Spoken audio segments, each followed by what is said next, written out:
Assalamualaikum, Ustaz Alif, Bang Baal. Waalaikumsalam warahmatullahi wabarakatuh. Assalamualaikum warahmatullahi wabarakatuh. Gurundaku semuanya, Masya Allah. Ustadz Alif yang ganteng, yang smart gitu ya. Apa kabar malam ini gitu ya? Ini dulu tadi kita coba sedikit luruskan begini ya. Seandainya siapa tadi Bang Kapten ya? Bang Kapten mau meninggalkan Yesus, artinya Kristen tidak, Muslim pun tidak, kan gitu.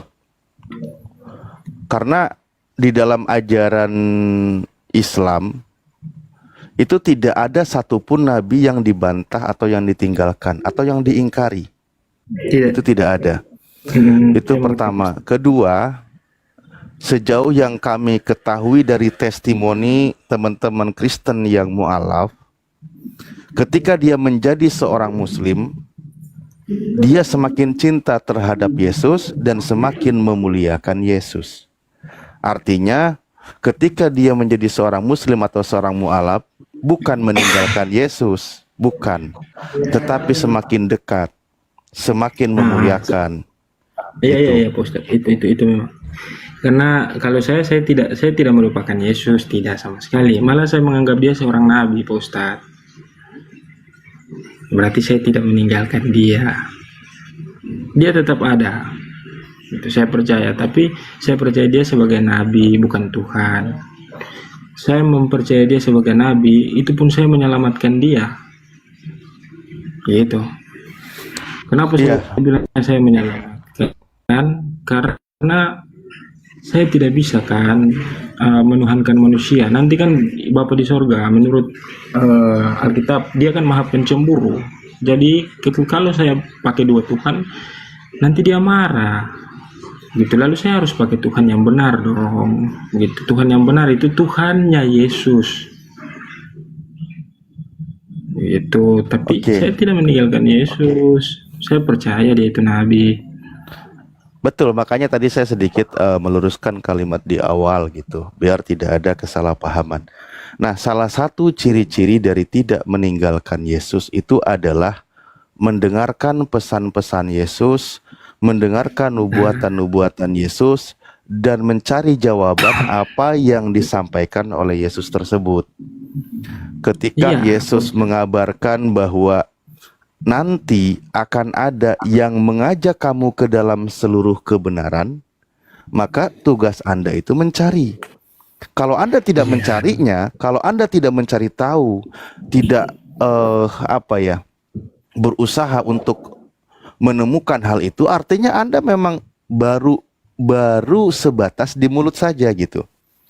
Karena ketika Yesus berkata bahwa apabila nanti Ia datang, yaitu roh kebenaran, Ia akan membimbing kamu ke dalam seluruh kebenaran. Nah, maka Anda harus cari. Dia akan mengajarkan hal-hal yang baru, hal-hal yang akan datang. Anda harus cari. Itu bukti kita tidak meninggalkan Yesus. Kalau Anda sebatas hanya mendengar, membiarkan, mengetahui tanpa dicari, tanpa diketahui, ya artinya kita baru saja di lisan saja gitu. Baru sebatas di lisan, tapi tidak sampai taraf pembuktian, kan gitu. Iya, Pak Ustadz. Saya ini masih sedang mencari. Saya ini berada di tahap mencari. Perlahan namun pasti. Oke. Kira-kira nih, selama Anda menjadi seorang Kristen sudah sedewasa ini, sudahkah Anda menemukan dari pencarian itu? Saya belum terlalu paham, Pak Ustadz. Oke, kalau gitu mari kita sebenarnya gini ya, bukan kita tentang belum tahu, tapi bagaimana kita berusaha menerima sebuah informasi, kan gitu, ya kan? Menerima sebuah informasi, menerima tentang fakta kebenaran. Karena kan sebenarnya ini sudah 2000 tahun berlalu, masa kenabian sudah ditutup, artinya pembuktian itu sudah ada apa yang dinubuatkan oleh Yesus. Tinggal kita menemukannya atau mau mengambilnya, mau menerima tentang informasi kebenaran tersebut. Sebenarnya di situ poinnya. Karena dia kan berkata yang tadi saya sampaikan itu kan, ia akan memberitakan kepadamu hal-hal yang akan datang. Ya kan, ia akan berkata-kata bukan dari dirinya sendiri. Segala sesuatu yang didengarnya, itulah yang akan dikatakannya. Kan gitu. Itu perkataan Yesus. Pengajar baru di mana setelah Yesus pergi. Nah, sementara per detik ini atau malam ini itu sudah tidak ada lagi fase kenabian. Fase pengajar baru, menyampaikan firman Tuhan yang baru itu sudah tidak ada, artinya itu sudah berlalu. Nah, di mana Anda menemukan itu? Itu yang perlu serius Anda cari dan Anda gali. Oke, Pak Ustadz. Ini juga pelajaran penting kan. Kalau begini kan ada masukan. Bisa saya cari lagi itu. Oke, sekarang kita mari pelan-pelan ya. Ini saya sampaikan sedikit. Yang tadi saya sebutkan itu di Yohanes 16 kan gitu. Perkataan Yesus itu begini kan. Masih banyak hal yang harus kukatakan kepadamu, tetapi sekarang kamu belum dapat menanggungnya. Ini perkataan Yesus terhadap murid-muridnya. Hal-hal yang ingin Yesus katakan atau Yesus ajarkan itu pada saat itu murid-muridnya belum sanggup. Namun dia katakan, tetapi apabila ia datang, yaitu Roh kebenaran, ia akan memimpin kamu ke dalam seluruh kebenaran, sebab ia tidak akan berkata-kata dari dirinya sendiri, tetapi segala sesuatu yang didengarnya itulah yang akan dikatakannya, dan ia akan memberitakan kepadamu hal-hal yang akan datang. Ia akan memuliakan aku, sebab ia akan memberitakan kepadamu apa yang diterimanya daripadaku. Coba pelan-pelan Bang. Sekarang pengajaran itu sudah berlalu semua. Kita telusuri, ada beberapa keyakinan, ada beberapa penganut keyakinan kan gitu di muka bumi ini. Kita lihat nih pelan-pelan. Siapa yang mengajarkan? Ketika dia mengajarkan sesuatu, itu informasi yang didapatnya itu atau pengajarannya itu bukan dari dirinya sendiri, tapi berdasarkan apa yang ia dengar. Ia menyampaikan bukan dari dirinya sendiri, tapi berdasarkan yang didengarnya, berarti kan mendapatkan wahyu. Itulah yang ia sampaikan. Nah, coba cari siapa pengajar itu. Yang di situ adalah kitab suci setelah ajaran Yesus. Maaf, Anda masih Kristen. Kita buka. Misal Paulus. Misal, kita buka aja bedah-bedah kan gitu kan ya. Ketika Paulus memberikan sebuah pengajaran, ketika dia menulis surat, apakah itu murni firman Tuhan yang dia ikuti, atau itu adalah sebuah pendapat dari dia sehingga dia tuangkan dalam sebuah tulisan? Kalau kita lihat, Paulus banyak berkata, inilah pendapatku. Inilah pendapatku. Ketika Anda ketik dalam Bible online Bang, kata kunci pendapatku itu semua merujuk kepada surat Paulus. Artinya memang berdasarkan karangan pribadinya. Mungkin dia sedang berhikmat kan gitu. Artinya gugur. Pernyataan Yesus tadi gugur. Ya kan? Bahwa yang menyampaikannya tadi itu adalah dia akan menyampaikan bukan dari dirinya sendiri. Itu pertama. Kedua, dalam hal demikian dikatakan apa? Ia akan memberitakan kepadamu hal-hal yang akan datang. Mari kita gali sebuah pengabaran yang tertuang dalam kitab suci tentang informasi yang akan datang itu di mana tertulis. Maaf, kita lihat ada atau tidak dalam ajaran Paulus tentang hal-hal yang akan datang. Dia memberitakan sesuatu yang ketika peristiwa itu terjadi beberapa tahun kemudian, ratusan tahun kemudian, ternyata informasi yang dikabarkannya itu tidak berlawanan dengan apa yang ditemukan. Contoh, kalau kami dalam perspektif Islam, ketika Nabi Muhammad SAW mengabarkan dalam wahyu pertama Bismillahirrahmanirrahim. Iqra bismi rabbikal ladzi khalaq. Khalaqal insana min alaq. Wahyu pertama yang diterima disuruh berpikir lebih jauh, lebih dalam. Iqra, mentadaburi, berpikir, merenungi tentang penciptaan manusia. Dan penciptaan manusia itu dari segumpal darah atau segumpal daging. Maksudnya alaq di situ. Nah, dijelaskan tentang bagaimana proses penciptaan manusia di zaman Rasulullah berdasarkan wahyu yang diterima. Ketika ilmu kedokteran membahasnya, apa yang disampaikan oleh Al-Quran tidak berlawanan. Hal-hal yang akan datang, peristiwa yang akan datang, ilmu pengetahuan yang akan datang itu menyampaikan tentang kebenaran Al-Quran, kan gitu. Artinya Al-Quran menyampaikan tidak berlawanan dengan ilmu pengetahuan. Di situ poinnya. Itu tentang dunia sampai tentang akhirat. Bagaimana semesta ini akan hancur, manusia akan dibangkitkan. Coba, ketika Nabi kami mengatakan, ini satu contoh. Karena kami Muslim wajib menyampaikan atau menginformasikan kepada Anda tentang ajaran kami, kan gitu. Nabi kami itu berkata demikian dalam sebuah hadisnya. Seluruh tubuh manusia itu akan binasa kecuali satu, yaitu adalah organ terkecil dari antara tulang ekornya. Dari situ manusia diciptakan, dari situ manusia akan dibangkitkan. Nah, organ terkecil dalam diri manusia itu ketika dalam sebuah penelitian akan dihancurkan, memang tidak bisa hancur. Artinya nanti kiamat terjadi, manusia akan bangkit dari tulang ekor terkecil yang ada pada diri manusia. Dan itu sudah dilarutkan dalam zat asam yang sangat tinggi, mau dibakar, mau dibenturkan, dipukul, itu tidak akan hancur. Nah, artinya hal yang akan datang itu sampai hari kebangkitan dikabarkan. Makanya saya tanya, kitab suci mana yang mengabarkan demikian? Nah gitu. Ini saya kalau dalam perspektif Al-Quran. Satu poin lagi yang ketiga, ia akan memuliakan aku. Nah ini nih yang terakhir. Kitab suci mana setelah Yesus tidak ada, ketika ada pengabaran, di situ mengabarkan memuliakan Yesus. Al-Quran datang, tidak ada satupun ayat yang menghinakannya. Justru dia menyampaikan orang yang terkemuka di dunia dan di akhirat. Yang dikatakan penyaliban itu adalah peristiwa yang menghinakan Yesus, maka Al-Quran mengabarkan dia tidak dibunuh dan tidak disalib. Karena salib lambang kutuk atau lambang hinaan. Sementara, mohon maaf, Paulus mengatakan, terkutuklah orang yang digantung pada kayu salib. Kalau kita bahas tadi ciri-cirinya, maaf saudaraku, ini ciri-ciri dari Paulus gugur.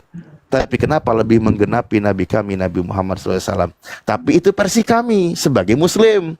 Terlepas dari Anda mau menolak atau membantah, itu hak Anda. Oke, itu aja dulu dari saya. Oke Pak Ustadz, terima kasih masukannya. Dapat lagi pembelajaran penting ini dari Pak Ustadz Alif.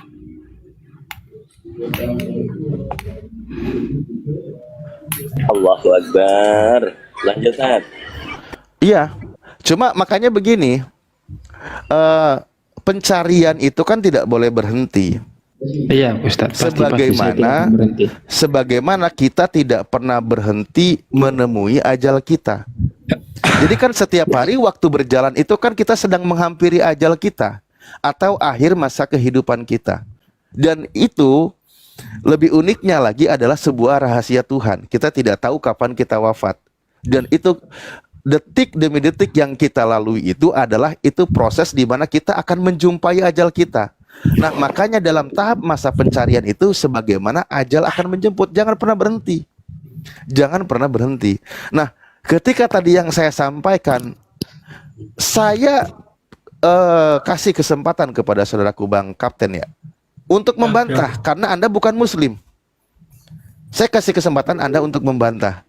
Cuman, bantahan yang baik adalah ketika Anda memberikan fakta dan data, yang dimana menggugurkan Nabi kami, memuliakan dia, gitu loh. Seperti itu. Kalau Anda tidak punya data bantahan, ya sejauh ini kebenaran Al-Quran tidak bisa tertolak, tidak bisa ditolak. Artinya apa? Hanya keegoisan kita lah yang menunda atau tidak mau menerima kebenaran Al-Quran. Begitu, kawan.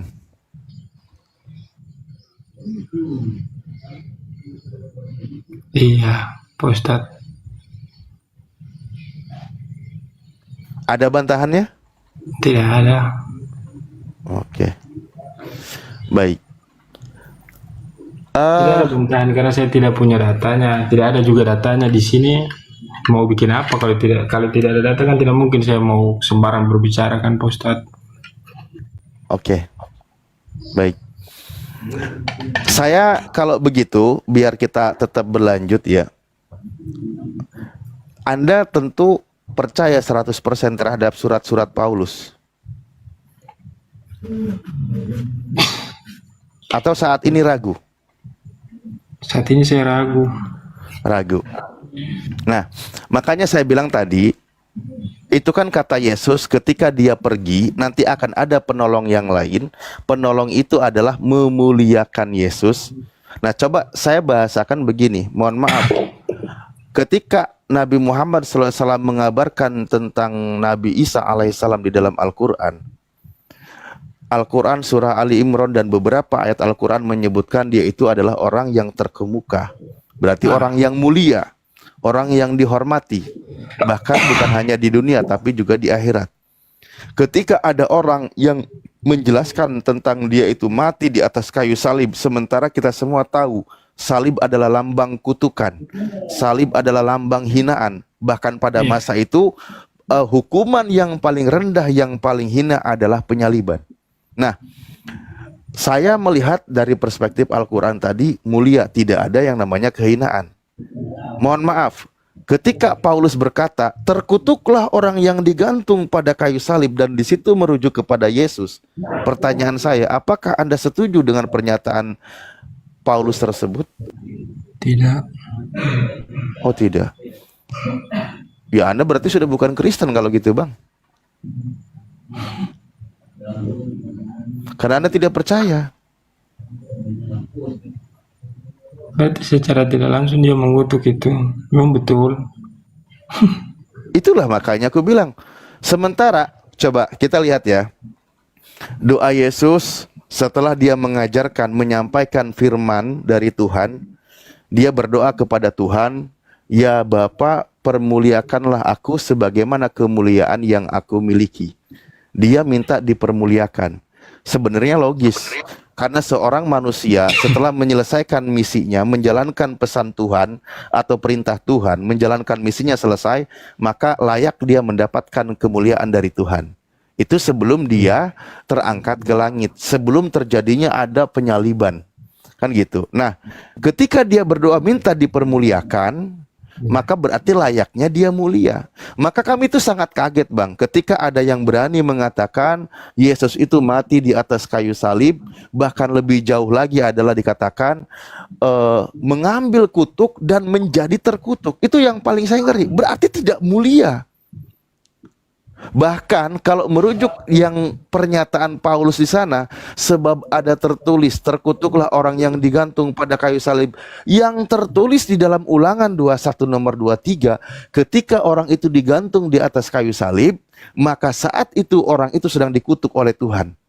Artinya tidak mungkin Yesus ketika disalib dikutuk oleh Tuhan, oleh Sang Bapa. Orang Yesus berdoa minta kemuliaan, bukan minta kutukan. Dan ajaran itu dipatenkan dalam keyakinan Anda sampai detik ini wajib diimani. Wajib diimani. Kalau Yesus itu mati di atas kayu salib, artinya Yesus terkutuk di atas kayu salib sebagaimana tertulis di Galatia tadi. Sementara Al-Quran menyebutkan sebagai memuliakan dia, wa ma qataluhu wa ma salabuhu. Mereka tidak membunuhnya dan mereka tidak menyalibnya. Kemana dia pergi? Barrofa'allahu ilaih wa kanallahu azizan hakimah. Tetapi Nabi Isa alaihissalam itu diangkat ke langit. Berarti diselamatkan dari proses yang sangat menghinakan tersebut. Kenapa demikian? Karena Sang Pencipta berkata, karena Tuhan maha gagah dan maha bijaksana.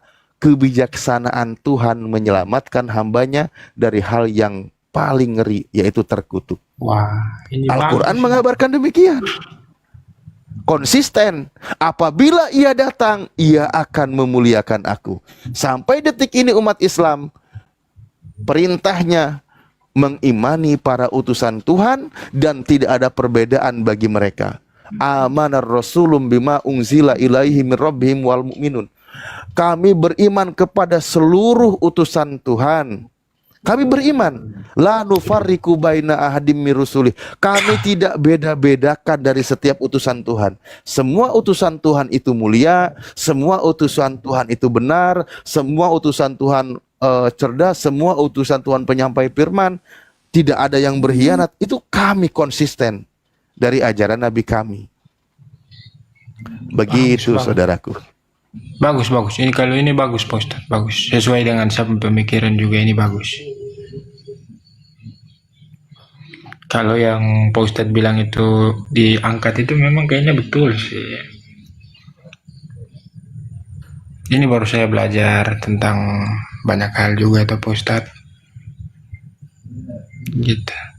Karena tidak mungkin juga saya berpikir, tidak mungkin juga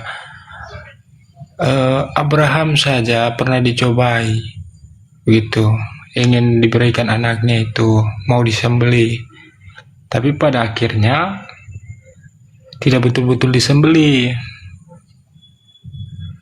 Tuh, Allah sudah menyiapkan hal yang baik gitu, sudah adalah korban yang lain gitu. Tapi kalau hal kecil itu saja Allah sayang terhadap Abraham, apalagi ini terhadap anaknya. Kalau orang bilang kan anaknya, kan logikanya bagaimana juga itu. Memang betul sih, saya tidak bisa membantah hal itu. Lah iya kan?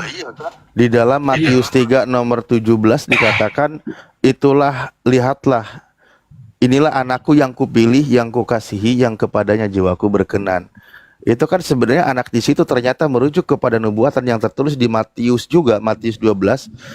Lihatlah, itulah hambaku yang kupilih, yang kukasihi, yang kepadanya jiwaku berkenan. Seorang hamba terpilih, pilihan Tuhan, yang dikasihi oleh Tuhan, yang kepadanya Tuhan berkenan. Ketika Tuhan sangat membela dia, Tuhan berkenan kepada dia, Tuhan memilih dia, maka Tuhan layak membelanya. Makanya ketika kita bahas ya, ada sebuah nubuatan yang sangat saya sayangkan kepada teman-teman Kristen. Kenapa itu yang jelas-jelas merujuk kepada Yesus, tapi teman-teman Kristen berusaha membantahnya.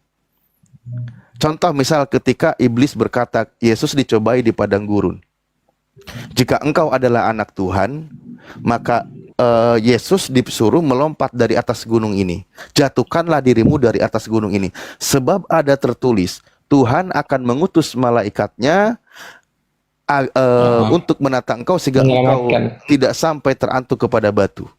Nah, ada tertulis yang nubuatan itu untuk Yesus, di mana Tuhan akan menyelamatkan Yesus.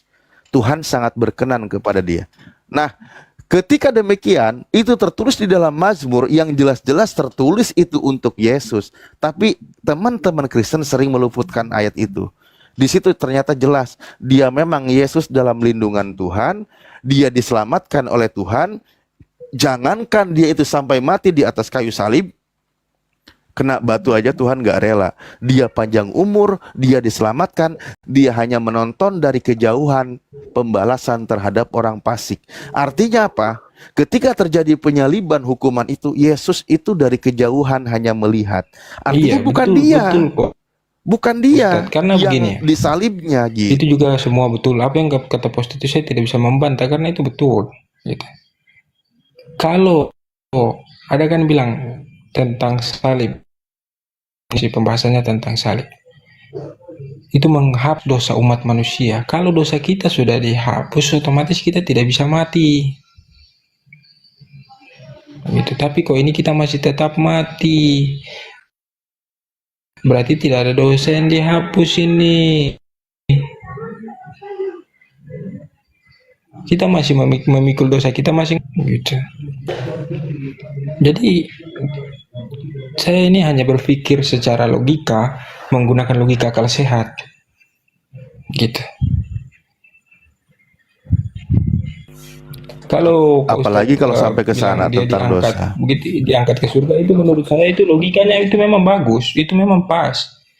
Karena memang di sini saya juga tidak merasakan bahwa saya ini di apa namanya, Yesus itu disalibkan dan sudah disucikan, bahwa saya ini sudah dihapus dosanya. Tidak, saya ini masih tetap berdosa ini. Saya ini masih bisa mati. Bukankah di dalam kitab saya yang Alkitab itu, ketika Abraham lagi, ketika Adam dan Hawa itu belum berdosa, itu mereka hidup abadi kekal, tidak ada mati. Karena sudah tidak ada dosa. Waktu itu kan tidak ada dosa, mereka belum mengenal dosa. Nah, sekarang Yesus sudah menebus kita. Katanya sih begitu. Tapi kok saya masih bisa mati? Berarti saya masih membawa dosa. Kematian itu adalah dosa. Dosa itu kematian.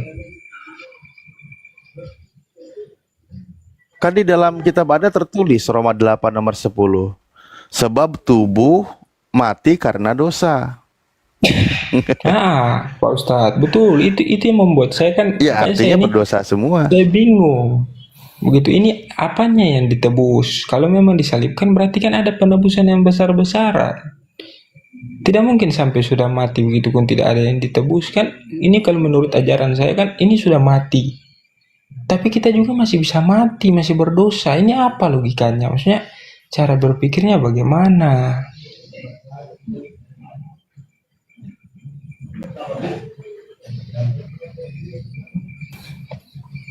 Gitulah Pak Ustadz.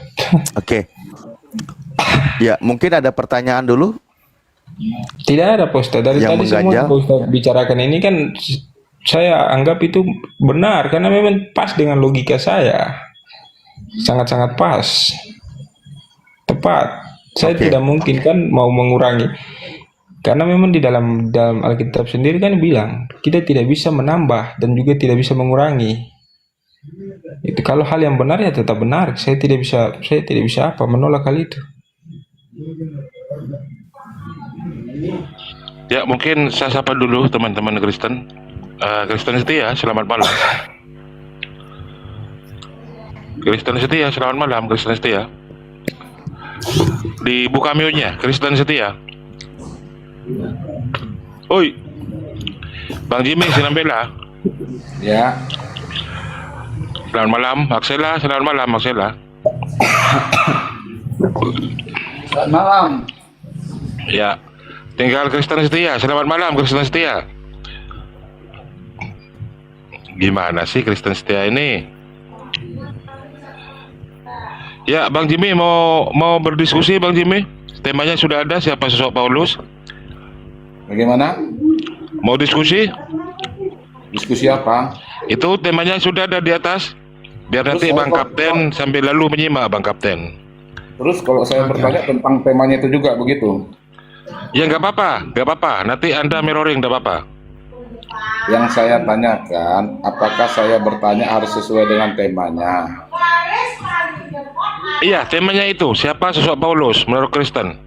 Kalau diskusi kan saling bergantian bertanya untuk saling mengetahui. Ketika saya bertanya, apakah harus sesuai dengan tema itu? Saya sudah katakan Anda bisa mirroring.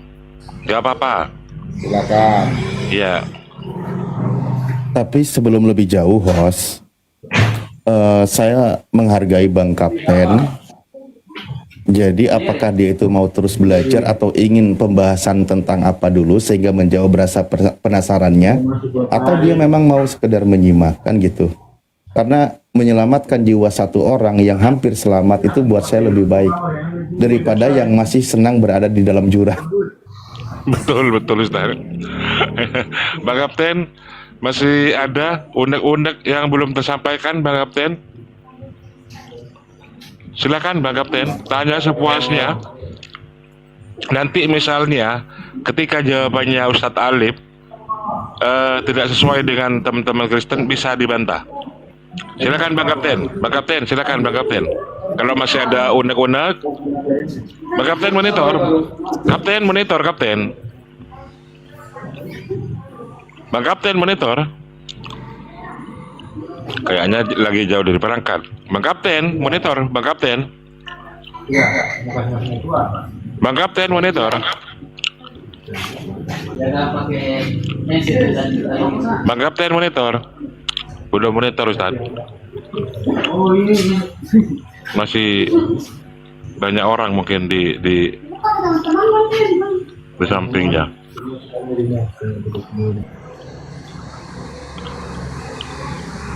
Silakan gimana ini?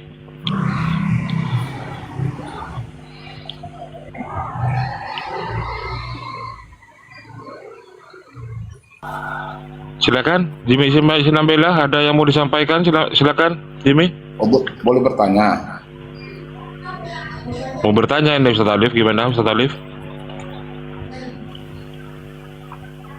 Sorry. Nggak apa-apa kalau memang Bang Kapten menyudahi, karena kan saya menghargai beliau, nggak apa-apa kita lanjut diskusi.